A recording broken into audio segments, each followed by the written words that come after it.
yang lolos penjaringan datang ke kantor PDIP di Jakarta Pusat guna menjalani tes.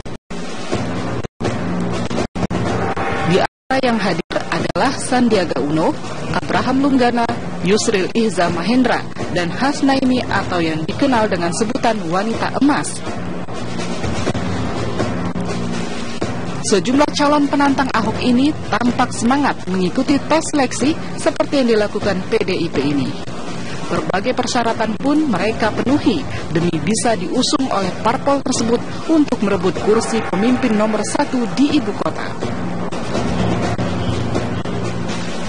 Meski seleksi yang digelar parpol ramai peminat, namun toh tak sedikit yang menilai penjaringan tersebut tidak tepat. Bahkan mereka menilai cara yang dilakukan parpol mencari calon gubernur itu disebut-sebut seperti ajang pencarian bakat, bukan untuk mencari sosok gubernur yang berkualitas. Tim TV One mengabarkan.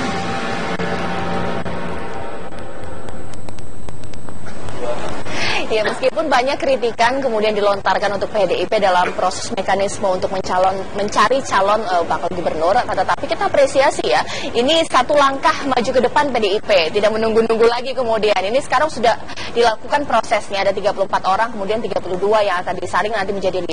Tapi ada mengkritik ini kok mekanismenya seperti ini Bang, sementara kemarin kemudian Pak Jarod katanya sudah diusung-usung. Jadi seakan-akan hanya formalitas doang katanya mekanisme yang fit and proper test ini. Benar nggak sih Bang? Basara? Iya, kalau penafsiran publik saya kira bebas ya, dalam alam demokrasi memberikan penilaian persepsi terhadap tindakan yang dilakukan oleh setiap partai politik, itu lumrah. Akan tetapi bagi PDI Perjuangan, inilah cara kami, ikhtiar politik kami untuk melakukan pelembagaan partai politik sebagai bagian dari proses demokrasi yang lebih beradab, di mana kita ingin melakukan proses seleksi dan penyaringan para calon kepala daerah dan wakil kepala daerah untuk kita serahkan pada nantinya kepada warga Jakarta untuk dipilih, agar jangan sampai warga Jakarta itu memilih kucing dalam karung. Ya, sehingga oleh karena itu mekanisme assessment fit and proper test atau sistem yang kita lakukan dalam proses seleksi dan penyaringan calon kepala daerah dan wakil kepala daerah ini, setidak-tidaknya kita ingin menghasilkan pasangan calon yang memang betul-betul dibutuhkan oleh warga Jakarta. Bahwa kemungkinan ada penafsiran plus minus, saya kira itu lumrah. Tapi cara ini kami lakukan agar kami pertama dalam proses asesmen, Bung Farhad kemarin ikut pada hari Rabu yang lalu, ada 32 orang calon kepala daerah dan wakil kepala daerah. Kita uji integritasnya, kapasitas intelektualnya, kemudian kejujurannya, daya tahan politiknya, dan lain sebagainya. Itu diuji dalam proses yang ilmiah melalui satu lembaga yang bernama HIMSI, yang merupakan kerjasama antara DPP PDI Perjuangan dengan para psikolog dari Universitas Indonesia, yang kemudian setelah itu kita akan lakukan asesmen ideologi dan politik. Ada proses wawancara, pendalaman ideologi, kemudian pemahaman tentang pemetaan masalah-masalah di Jakarta, kemudian problem solving apa yang ditawarkan oleh para calon. Sehingga pada akhirnya dari proses ini, setelah melalui proses pendaftaran, verifikasi berkas, kemarin itu hari Rabu itu adalah penyaringan, kemudian kita akan lihat bagaimana faktor soliditas partai ketika pasangan calon ini diusung. Yang kedua, faktor elektabilitas. Nah, tentu kita juga melihat dinamika partai-partai politik yang lain, ataupun calon-calon yang akan maju melalui calon perseorangan. Tentu kita masih punya banyak waktu untuk sampai pada keputusan, karena pendaftaran baru akan dibuka bulan Agustus yang akan datang. Dan alhamdulillah PDI Perjuangan memiliki 28 kursi di DPRD Provinsi DKI Jakarta, yang artinya kita bisa mengusung pasangan calon sendiri, sehingga relatif kami lebih otonom dalam memutuskan siapa pasangan calon dan kapan pasangan calon itu akan kami daftarkan di KPUD DKI Jakarta. Nah, Bang Adi Aksa, ini sebenarnya tujuannya kan bagus untuk menjaring calon yang berkualitas. Kok nggak ikut, Bang?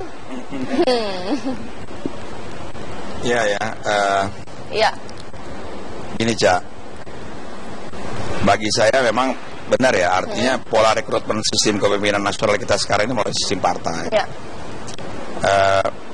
Jadi orang bisa memilih itu partai, tapi dengan segala hormat, saya menghormati teman-teman yang mendaftar di partai-partai yang buka pendaftaran. Dan saya mengerti betul Bung Basarah ini karena sahabat saya, adik saya juga, dan kita udah bergaul puluhan tahun ya, dari mulai di KNP Jakarta. Saya tahu benar ini nanti insya Allah nih akan jadi pemimpin di PDIP salah satu saat, insya Allah gitu. Saya saksi nikah beliau dulu ya, waktu menikah. Lama banget ya ketemu. Nah, iya, jadi artinya bahwa saya dengan segala hormat, tadi ada kata-katanya Bung Basarah mengatakan nanti kita lihat juga dinamika partai calon-calon persorangan kan gitu kan. Berarti nggak menutup kemungkinan dong akan ngelirik saya juga walaupun saya nggak daftar. Bang Adi Agustinus banyak mengkritik ya mengenai mekanisme yang dilakukan oleh PDIP. Kita bukan PDIP saja, bukan PDIP, tapi begini. Saya melihat partai-partai membuka pendaftaran. Kenapa saya tidak ikut? Karena saya pikir Jakarta ini memilih pemimpin, bukan penguasa. Kalau memilih penguasa, ya silakan aja pakai fit and proper segala macam. Kalau memilih pemimpin, lihat aja elektabilitas, lihat aja kredibilitas, lihat aja bagaimana ini orang track recordnya. Nah kalau memang saya dirasa perlu, saya dipanggil, ya diaksa. Masalah panggil saya. Yo gini kan gitu. Tetapi begini, saya bisa mengerti. Tadi saya sudah diskusi sama Bung Basarah. Ini ada si malakama juga buat partai politik gitu loh. Kalau tidak melakukan proses ini, nanti dianggap bahwa partai tidak transparan, kan begitu kan? Tidak transparan, tiba-tiba pilih kucing dalam karung. Oleh karena itu ada yang memilih melalui mekanisme partai gini, ada yang persorangan. Ya saya, kalaupun saya nanti ternyata tidak terpenuhi KTP-nya, kemudian saya tidak ada partai yang melamar, ya sudah, berarti Tuhan tidak menghendaki saya di situ. Apa pernyataan Abang di media? Saya cuplik sedikit. Ini salah satu potongan kata-kata yang kemudian dilontarkan oleh Bang Adi Daud terkait dengan penjaringan yang dilakukan oleh partai, salah satunya adalah PDIP yang melakukan protes, katanya mendaftar itu kayak Indonesian Idol atau Jakarta Idol. Itu lagi celotokan saya. Gitu ya. Tapi kan memang yang dipilihkan sosok yang benar-benar bisa menyelesaikan permasalahan Jakarta. Memiliki ketahanan dalam intrik-intrik politik juga yang terjadi. Kan misalnya track record saya dengan Bung Basarah 20-an tahun nih organisasi. Bukannya lumrah Bang, proses menjaring proses politik itu salah satunya ada fit and proper. Kan saya bilang tadi bahwa pola rekrutmen sistem kepemimpinan nasional kita melalui partai. Ada dua, bisa persorangan, bisa partai. Nah sekarang teman-teman yang melalui partai silahkan. Saya menempuh persorangan karena saya pikir buat apa saya mendaftar. Saya pernah 5 tahun jadi menteri, saya pernah jadi ketua KNP. Kalau saya dirasa, ini anak boleh nih, panggil.